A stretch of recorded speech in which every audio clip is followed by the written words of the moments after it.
Vamos a dar solución al reto clínico en hipertensión, el cual está presentando un paciente con hipertensión convergente. Se trata de un hombre de 40 años con un índice de masa corporal de 28.9 y quien consulta por presentar cefalea matutina. En la evaluación de la presión arterial en el consultorio encuentran cifras altas de presión arterial por primera vez en el rango de hipertensión claramente, y para aclarar el diagnóstico, el médico ordena un estudio ambulatorio con un mapa de 24 horas que se observa en esta gráfica, donde apreciamos que existe una presión arterial sistólica predominantemente normal con una presión diastólica elevada. Tiene un descenso circadiano presente e igualmente es notorio observar que existe una presión de pulso normal. Adicionalmente, se observa que con los incrementos en la frecuencia cardíaca a lo largo del día se presenta variabilidad frecuente en las cifras de presión arterial y llama la atención que cuando hay taquicardia se aumenta aún más la presión arterial diastólica. Frecuentemente se observa tanto en algunos de estos picos como en la tendencia de la cifra de presión arterial diastólica. Cuando desciende la frecuencia cardíaca en la noche, la presión arterial diastólica igualmente es menor. Los valores promedios de presión muestran para las 24 horas una presión diastólica elevada de 86 milímetros de mercurio y durante el día igualmente una presión diastólica alta de 89 milímetros de mercurio con una frecuencia cardíaca bastante normal. Y hemodinámicamente encontramos que existe una presión arterial media alta con una presión de pulso normal. El otro aspecto tiene que ver con el comportamiento del volumen latido que está elevado, igual que el gasto cardíaco. Sin embargo, se acompaña de una resistencia vascular sistémica normal. ¿Cuáles son las preguntas del reto clínico? ¿Por qué el fenotipo de hipertensión convergente? La primera pregunta. Debemos recordar en forma rápida qué es un fenotipo. Es una diferencia entre individuos obtenida por algún método de clasificación. El método de clasificación que estamos utilizando aquí es la presión arterial medida de alguna forma. Digamos que si estoy utilizando la medición manual de la presión arterial en el consultorio, puedo obtener dos fenotipos, los hipertensos y los normotensos solamente, pero sabemos que dentro del grupo de hipertensos existen varias categorías que la presión arterial tomada en el consultorio no nos permite diferenciar.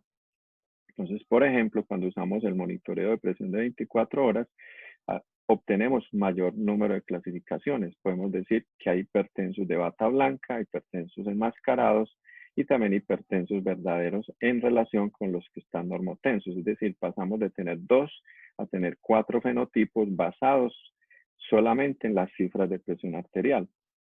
Si incluimos algún otro método de clasificación, como son los parámetros hemodinámicos, vamos a obtener muchos más capacidad de diferenciar los fenotipos de estos pacientes hipertensos, como lo vamos a ver a continuación. Entonces, el fenotipo convergente es uno de esos grupos en los cuales el mapa es el que permite obtener esa diferencia y nos da una clasificación distinta. Observen, por ejemplo, esta gráfica donde se ve el perfil de presión arterial de este paciente, donde claramente se observa que la presión de pulso está disminuida, tiene 37 milímetros de mercurio, sin embargo está hipertenso, predominantemente diastólico. Comparémoslo con este otro perfil de presiones arteriales, donde se observa que existe una presión de pulso de 74 milímetros de mercurio, que es el doble de la que tiene este otro paciente.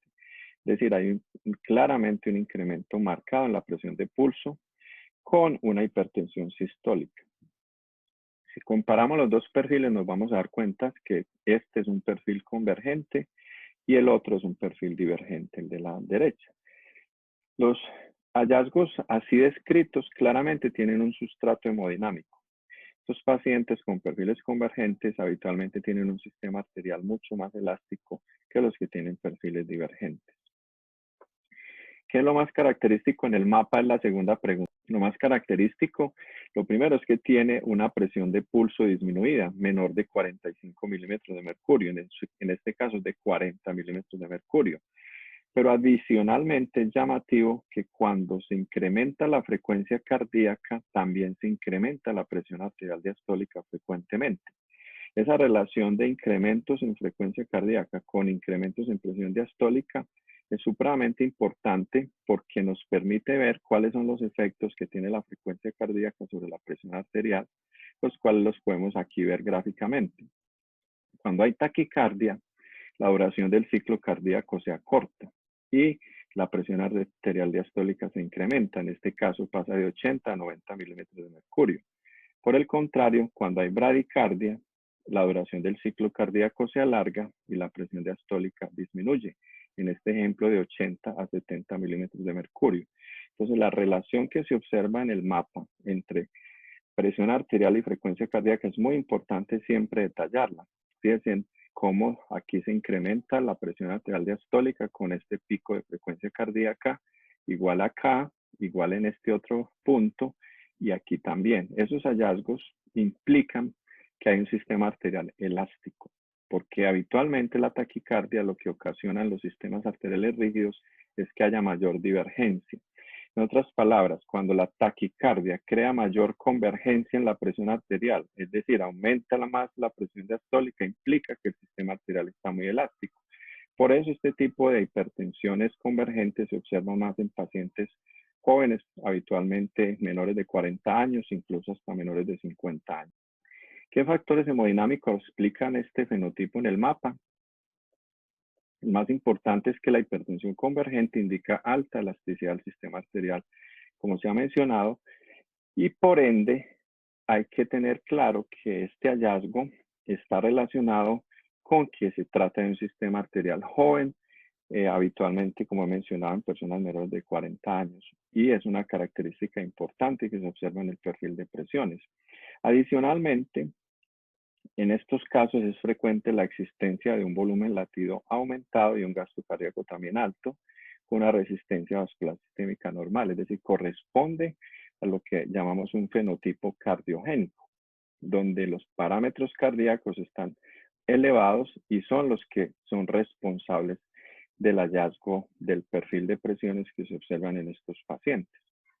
Entonces, en resumen, se trata de un paciente con un mapa con perfil de presiones convergentes, eso quiere decir una presión de pulso menor de 45 milímetros de mercurio, con hipertensión diastólica predominante y con frecuencia cardíaca cercana o mayor a 80 latidos por minuto habitualmente, donde implica que hay una activación cardíaca mayor y por ende se trata de un fenotipo hemodinámico con un sistema arterial elástico y con una hipertensión cardiogénica. Espero haya sido grato ver este fenotipo que es muy frecuente porque es el que caracteriza a los pacientes más jóvenes hipertensos y los espero en un próximo reto con otro tipo de paciente. Nos vemos pronto.